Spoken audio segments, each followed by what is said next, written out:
Hello everyone, మీరు చూస్తుంది Suman TV. నేను మీ కీర్తి.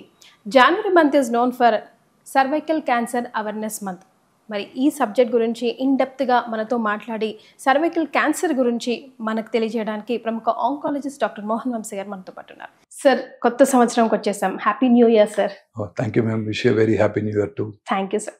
సో ఈ హ్యాపీ న్యూ ఇయర్లో జనవరి మంత్తోనే సర్వైకల్ క్యాన్సర్ అవేర్నెస్ మంత్ అని స్టార్ట్ చేస్తున్నాం. సో దీని గురించి ఏం చెప్తారు సార్? ఈ భారతదేశంలో ఎస్పెషల్లీ సౌత్ ఇండియాలో అత్యధికంగా కనబడే క్యాన్సర్ గర్భసంచి ముఖద్వార క్యాన్సర్. ముఖ్యంగా poorer sections of the society, economically deprived సొసైటీలో ఆ పువర్ శానిటేషన్ హ్యాబిట్స్తో ఈ క్యాన్సర్ ఎక్కువగా చూస్తున్నాం. ముఖ్యంగా తీర ప్రాంత ప్రజల్లో ఆంధ్రప్రదేశ్, ఒరిస్సా, తమిళనాడు కోస్ట్లో this is the commonest cancer. అంటే అక్కడ తేమ కలిగిన వాతావరణంలో ఈ వైరస్, హ్యూమన్ పాపిల్లోమా వైరస్ ఎక్కువగా వ్యాప్తి చెంది ఈ క్యాన్సర్ ని కలగజేస్తుంది. ఈ వైరస్ వల్ల క్యాన్సర్ వస్తుంది. It's very intelligent virus, more intelligent than corona virus. Corona virus, corona infection ఒకసారి వచ్చింది అనుకోండి, వెంటనే మన body develops immunity to that virus. అంతే కదా. మనం అప్పుడు గుర్తుందా మీకు, వ్యాక్సిన్ వేయించుకున్నప్పుడు వ్యాక్సిన్ వేయించుకోకముందు నాకు ఎన్ని యాంటీబాడీస్ ఉన్నాయి, మీకు ఎంత యాంటీబాడీ టైటర్ సెట్ చేసుకునే వాళ్ళం కదా. సో కరోనా వైరస్ కి ఇమీడియట్ గా బాడీ ఇమ్యూన్ మెకానిజమ్స్ దాన్ని గుర్తించి దానికి యాంటీబాడీస్ తయారు చేసి నెక్స్ట్ టైం ఇన్ఫెక్షన్ వచ్చినప్పుడు కాపాడుతుంది. ఈ వైరస్, హ్యూమన్ పాపిలోమావిరిస్ వైరస్ ఎంత స్మార్ట్ అంటే అది ఇంట్రా సెల్యులర్ గా ఉంటుంది, సెల్ లోపల ఉంటుంది, మన బాడీ ఇమ్యూన్ మెకానిజమ్స్ కి అందదు. సో తద్వారా బాడీ యాంటీబాడీస్ తయారు చేయలేదు ఆ వైరస్ కి. సో రిపీటెడ్ గా వైరల్ ఇన్ఫెక్షన్ వస్తుంది గర్భసంచి ముఖద్వార సర్వైకల్ ఎపిథీలియం మీద. దాని మీద రిపీటెడ్ ఇన్ఫెక్షన్స్ తో అక్కడ క్యాన్సర్ డెవలప్ అవుతుంది. సో మరి ఎలాంటి సింప్టమ్స్? ఈ వైరస్ ఏమవుతుందంటే ఆ సెల్ లోపలే ఉంటుంది, అందువల్ల ఇమ్యూన్ మెకానిజమ్స్ కి దొరకదు. సో ఎటువంటి సిమ్టమ్స్ కూడా లేట్ స్టేజెస్ లో తప్ప పెద్దగా సిమ్టమ్స్ కూడా ఏముండవు. అందరు స్త్రీలు కూడా ఆ సిమ్టమ్స్ నెగ్లెక్ట్ చేస్తారు. సో సిమ్టమ్స్ ఏంటంటే ఆఫుల్ స్మెల్ తో ఉన్న డిశ్చార్జ్, లేకపోతే పోస్ట్ కాయిటల్ బ్లీడింగ్, తర్వాత ఇంటర్మెన్స్ట్రల్ బ్లీడింగ్ అంటే పీరియడ్స్ కి మధ్యలో బ్లీడింగ్ అవటం, బ్లడ్ తో పాటు స్మెలీ వైటిష్ మెటీరియల్ రావటం, లో grade abdominal pain, lower abdominal pain. ఇవి ఈ వార్నింగ్ సిగ్నల్స్ అన్నమాట. చాలా మంది స్త్రీలు వీటిని నెగ్లెక్ట్ చేస్తారు. వైట్ డిశ్చార్జ్ చాలా మందికి ఉంటుంది, బ్లడీ డిశ్చార్జ్ ఉన్నా పెద్దగా పట్టించుకోరు. పోస్ట్ కాయిటల్ బ్లీడింగ్ చూసుకోరు. చాలా మంది లేట్ స్టేజ్ లోనే డాక్టర్ దగ్గరికి వస్తుంటారు. సో ఈ చిన్న సిమ్టమ్స్ ని అశ్రద్ధ చేయకూడదు. సార్, మరి లేట్ స్టేజ్ లో వచ్చిన వాళ్ళు సర్వైవ్ అవ్వడానికి ఎంతవరకు ఛాన్సెస్ ఉంటాయి? ఏ స్టేజ్ లో వచ్చిన వాళ్ళ కేసెస్ మీరు చూసారో and they are happily living now? ఒక best part of this cancer ఏంటంటే ఇది శరీరంలో ఇతర భాగాలకు ఎక్కువగా పాకదు. ఉదాహరణకి breast cancer, lung cancer, colon cancer, stomach cancer, అలాగే లివర్ క్యాన్సర్, ఇవన్నీ ఏమవుతాయంటే లింఫాటిక్స్ ద్వారా లింఫ్ నోడ్స్ కి, బ్లడ్ వెసల్స్ ద్వారా శరీరంలో ఇతర ఆర్గన్స్ కి పాకిపోతాయి. ఈ గర్భసంచి ముఖద్వార క్యాన్సర్ జనరల్ గా స్లోగా పెరుగుతుంది. చాలా తక్కువ మందిలో ఇది శరీరంలో ఇతర భాగాలకు పాకుతుంది. చాలా సార్లు లోకల్ గా పెరుగుతూ ఉంటుంది, పక్కన ఉన్న యూరినరీ బ్లాడర్ ని పర్ఫరేట్ చేస్తుంది, యూరిన్ లీక్ అవుతుంది, అప్పుడు వస్తారు డాక్టర్ దగ్గరికి. లేకపోతే వెనకాల ఉన్న మల ద్వారాన్ని పెనట్రేట్ చేస్తుంది, మోషన్ లీక్ అవుతుంది ముందు నుంచి, అప్పుడు వస్తారు డాక్టర్ దగ్గరికి. సో పెద్దగా సిమ్టమ్స్ కలగజేయదు, పెరుగుతూనే ఉంటుంది, బాధ కలిగిస్తుంది, కానీ శరీరంలో ఇతర భాగాలకు పాకి ప్రాణానికి హాని చేయదు. సో అందుకని చాలా కాలం బ్రతికేస్తారు ఇది లేట్ స్టేజెస్ లో కూడా. సో ఎర్లీ సర్వైకల్ క్యాన్సర్ కనుక గుర్తించినట్టయితే మనము సర్జరీ చేయడం ద్వారా దాన్ని పూర్తిగా క్యూర్ చేయవచ్చు. ఎర్లీగా ముందుగా గుర్తించినట్టయితే. చాలా సార్లు best part of this cancer ఏంటంటే దీనికి లాంగ్ ప్రీ క్యాన్సరస్ ఫేజ్ ఉందండి. అంటే క్యాన్సర్ రాకముందే దీన్ని గుర్తించవచ్చు. అండ్ దీన్ని ప్రివెంట్ కూడా చేయవచ్చు. ఇది మోర్ ఇంపార్టెంట్ మనకి.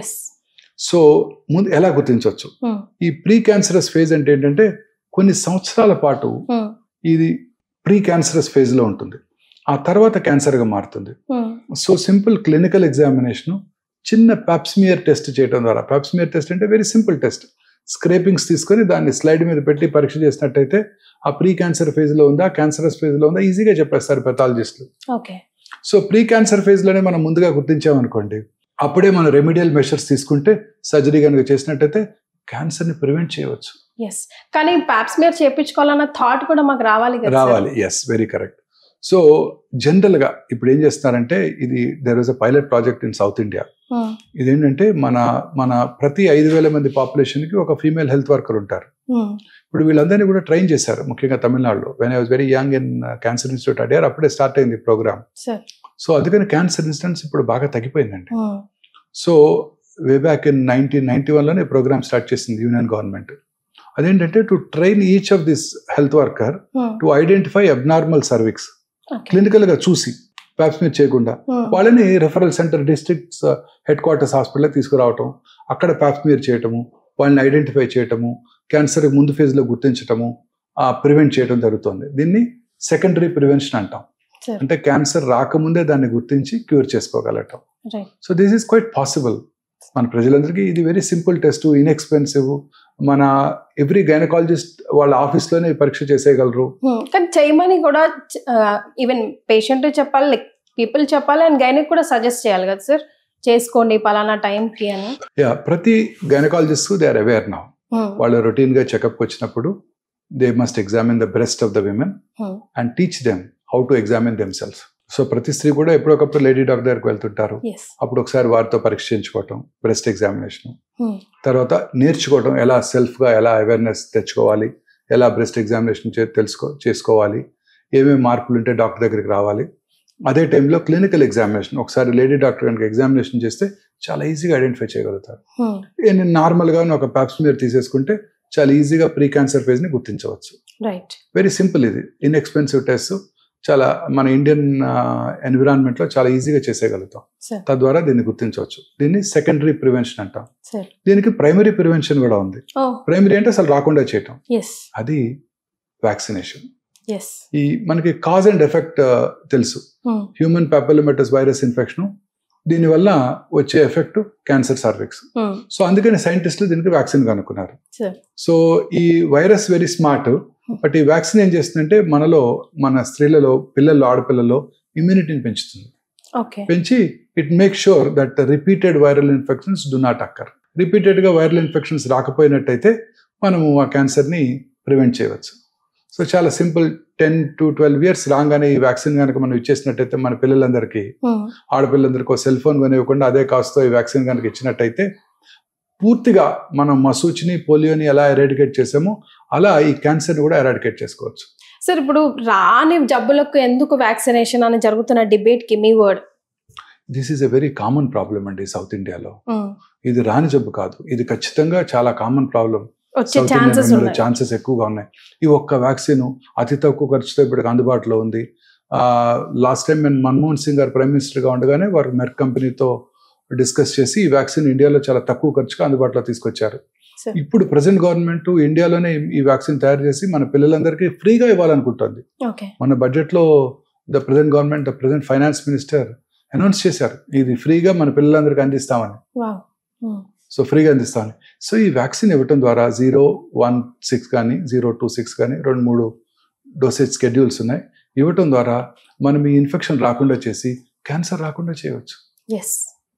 క్యాన్సర్ రాకుండా వ్యాక్సినేషన్ తో చేయొచ్చు. ఓకే, సైడ్ ఎఫెక్ట్స్ వస్తాయా? వెంటనే మాకు ఒక డౌట్ వస్తుంది. ఏమీ సైడ్ ఎఫెక్ట్స్ లేవు దీనికి. మనం మిగతా వ్యాక్సిన్ లాగానే ఏదైనా కొంచెం 99 degrees ఫారెన్హైట్ ఫీవర్ రావచ్చు తప్ప ఎటువంటి సైడ్ ఎఫెక్ట్స్ లేవు. కంఫర్టబుల్ గా మన పిల్లలందరికీ మనం ఇప్పించేయచ్చు. ఖచ్చితంగా ఇవ్వాలి కూడా. 10 years రాగానే ఇచ్చినట్టయితే this deadly disease can be prevented after 10 years. After 10 years. Okay sir, before marriage ఎప్పుడైనా ఇవ్వచ్చు, మ్యారేజ్ చేసుకున్నా కూడా ఇవ్వచ్చండి, తీసుకోవచ్చు వాళ్ళు కూడా. కానీ ఒక 1 year ప్రెగ్నెన్సీ రాకుండా చూసుకోవాలి ఆఫ్టర్ వ్యాక్సినేషన్. సో మ్యారేజ్ అయిన తర్వాత కనుక ఈ వ్యాక్సిన్ తీసుకోవాలనుకుంటే ముందుగా చెక్ చేసుకోవాలి ఆల్రెడీ డిసీజ్ వచ్చిందా లేదా అనేది. లేట్గా వ్యాక్సిన్ తీసుకున్నా కూడా, అంటే ఇప్పుడు 10-12 years లో వ్యాక్సిన్ తీసుకుంటే వాళ్ళకి ఆ తర్వాత ఫ్యూచర్లో ప్యాప్స్మియర్ కూడా ఏం అవసరం లేదు అసలు. బట్ లేట్గా 20s, 30s లో up to 45 Indian government recommends, world body also recommends 45 వరకు మీరు వ్యాక్సిన్ తీసుకోవచ్చు అని. బట్ వాళ్ళు అంటే vaccine would try to prevent, but పూర్తిగా నివారించలేదు. సో వాళ్ళు రెగ్యులర్గా స్క్రీనింగ్ కూడా చేసుకోవాల్సి ఉంటుంది. సంవత్సరానికి ఒకసారి వారు లేడీ డాక్టర్ దగ్గరికి వెళ్ళి పరీక్ష చేసుకోవాల్సి ఉంటుంది. నేను వ్యాక్సిన్ తీసుకున్నాను 35 ఏళ్ళప్పుడు ఇంకా నాకు రాదు అని అనుకోకూడదు. చిన్నప్పుడే తీసుకుంటే yes, it is definitely primary prevention. 35 40s లో కానీ తీసుకున్నారు అనుకోండి ఇంకా నాకు రాదు అని అనుకోకూడదు. రెగ్యులర్గా స్క్రీనింగ్ కూడా చేసుకోవాల్సి ఉంటుంది. సో ట్రీట్మెంట్స్ మరి ఏ విధంగా ఉంటాయి? బికాస్ చాలా లేట్గా తెలుసుకున్న వాళ్ళ పరిస్థితి ఏంటి, అర్లీగా తెలుసుకున్న వాళ్ళ పరిస్థితి ఏంటి, ఎంతవరకు బయటపడవచ్చు? దీనికి స్టేజింగ్ చేయడానికి జనరల్గా ఎంఆర్ఐ స్కాన్ వాడుతుంటాం. ఇప్పుడు కొత్తగా పెట్ ఎంఆర్ అందుబాటులోకి వచ్చింది. పిఈటి ఎంఆర్, పెట్ ఎంఆర్ హైదరాబాద్లో ఫస్ట్ టైం ఇండియాలో అందుబాటులోకి వచ్చింది. ఈ పెట్ ఎంఆర్ చేయడం ద్వారా చాలా యాక్యురేట్గా ఈ క్యాన్సర్ని స్టేజ్ చేయవచ్చు. పెట్ వేరు, పెట్ ఎంఆర్ వేరు. పెట్ ఎంఆర్, పెట్ వేరు, పెట్ ఎంఆర్ వేరు. PET MR combination of MRI and PET. MRI is very useful. Pelvic organs diagnose చేయడానికి MRI is the best tool. దాంతో పెట్ కూడా కాంబినేషన్ లో కనుక వచ్చినట్టయితే ఎంఆర్ఐలో గడ్డ ఉంది లేనిది తెలుస్తుంది, పెట్ ఎంఆర్ లో ఆ గడ్డలో మెటబాలిక్ యాక్టివిటీ ఉంది లేనిది తెలుస్తుంది. మెటబాలిక్ యాక్టివిటీ ఉన్నట్టయితే అది క్యాన్సర్ కావచ్చు.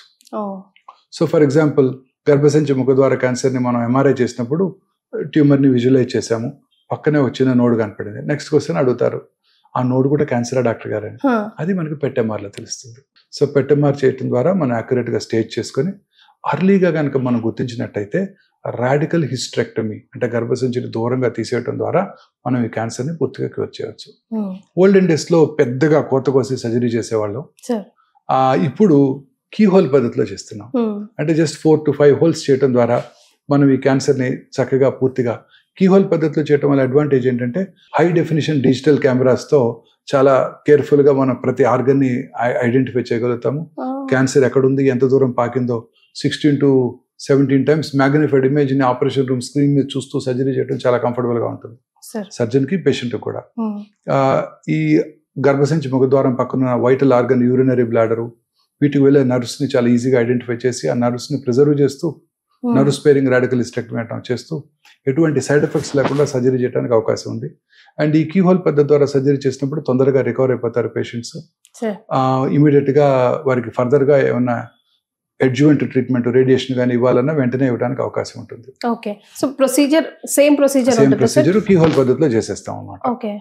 సో లేట్ స్టేజెస్లో డయాగ్నోస్ చేసినప్పుడు స్టేజ్ 2B, స్టేజ్ 3, స్టేజ్ 4లో వీళ్ళందరికీ రేడియోథెరపీ ద్వారా ప్లస్ రేడియోథెరపీతో పాటు కంకరెంట్ కీమోథెరపీ ద్వారా వీళ్ళని ఇప్పటికీ కూడా క్యూర్ చేయవచ్చు. ఈ రేడియోథెరపీలో కూడా అనేక నూతన చికిత్సా పద్ధతులు ఇప్పుడు అందుబాటులోకి వచ్చాయి.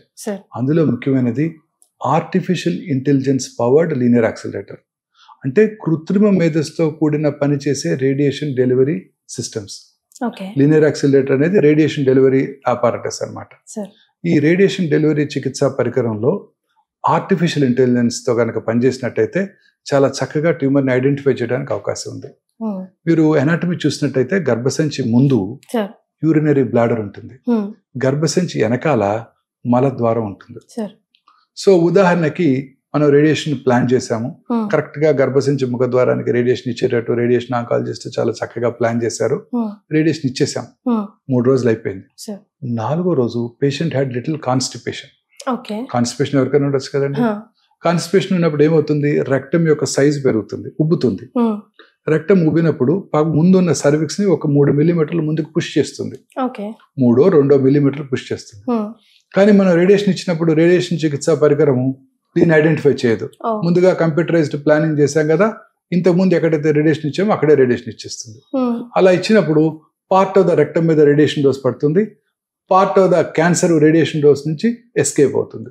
అందుకని చాలా సార్లు కొంచెం ఎక్కువ ఫీల్డ్ లో రేడియేషన్ ప్లాన్ చేస్తారు, అప్పుడు సైడ్ ఎఫెక్ట్స్ ఎక్కువగా ఉంటాయి. ఈ కొత్త చికిత్సా పరికరం కృత్రిమ మేధస్సుతో పనిచేస్తుంది. దీనిలో ఇన్బిల్ట్ సిటీ స్కాన్ ఉంది. ఇన్బిల్ట్ సిటీ స్కాన్ ఉంది. సో రేడియేషన్ ఇచ్చే ముందు అది చూస్తుంది ఎక్కడుంది మన సర్విక్స్ అని ఐడెంటిఫై చేస్తుంది. తర్వాత ఆలోచిస్తుంది, మరి దానికి కృత్రిమ మేధస్సు ఉంది కదా, మనిషి కన్నా చక్కగా ఆలోచిస్తుంది. అదేమిటి ఇక్కడ ఉండాల్సిన సర్విక్స్ 2 మిల్లీమీటర్ల ముందుకు జరిగింది అని అబ్జర్వ్ చేస్తుంది. ఆ కొత్త లొకేషన్కి అడాప్ట్ చేసుకుంటుంది. మళ్ళీ కృత్రిమ మేధస్సుతో రీప్లాన్ చేస్తుంది రేడియేషన్ ని అండ్ డెలివర్ చేస్తుంది 2 లేక 3 నిమిషాల్లో. ఇది పవర్ ఆఫ్ ఆర్టిఫిషియల్ ఇంటెలిజెన్స్. ఒమేగాలో ఉంది కదా సార్? ఒమేగాలో ఉంది. సో ఈ రేడియేషన్ చికిత్సా పరికరంతో ఆ పక్కన ఉన్న నార్మల్ రెక్టమ్ అంటే మలద్వారం మీద ఎటువంటి రేడియేషన్ లేకుండా ప్రిసైజ్ గా ఎవ్రీ డే మనం గర్భసంచి ముఖద్వారం మీదే రేడియేషన్ ని టార్గెట్ చేయగలం. అలాగే ఒక రోజు 4వ రోజో 10వ రోజో కొంచెం వాటర్ ఎక్కువ తాగి ట్రీట్మెంట్కి వచ్చారు. సడన్ గా యూరిన్కి వెళ్ళాలన్న కోరిక కలిగింది. కానీ అప్పుడే టెక్నీషియన్ వచ్చి మీ టర్న్ వచ్చింది రండి మేడం అన్నారు. ఇది 2 నిమిషాలే కదా చికిత్స, చేంజ్ చేసుకుని వెళ్ళిపోదాం, లేకపోతే ఇంకెవరో వస్తారు, మళ్ళీ నేను 10 నిమిషాలు వెయిట్ చేయాలి అనుకుని లోపలికి వెళ్ళిపోతారు. మరి బ్లాడర్ కొంచెం సైజ్ పెరిగింది, బ్లాడర్ లో యూరిన్ ఉండటం వల్ల గర్భసంచి ముఖ ద్వారానే 1 మిల్లీమీటర్ వెనక్కి జరిగింది. దీన్ని కూడా ఇది ఐడెంటిఫై చేస్తుంది. చేసి ఆ కొత్త లొకేషన్కి అడాప్ట్ చేసుకుని రీప్లాన్ చేసి రేడియేషన్ డెలివరీ చేసేస్తుంది. Such a valuable information, sir. Thank you so much for joining us. నమస్తే అండి.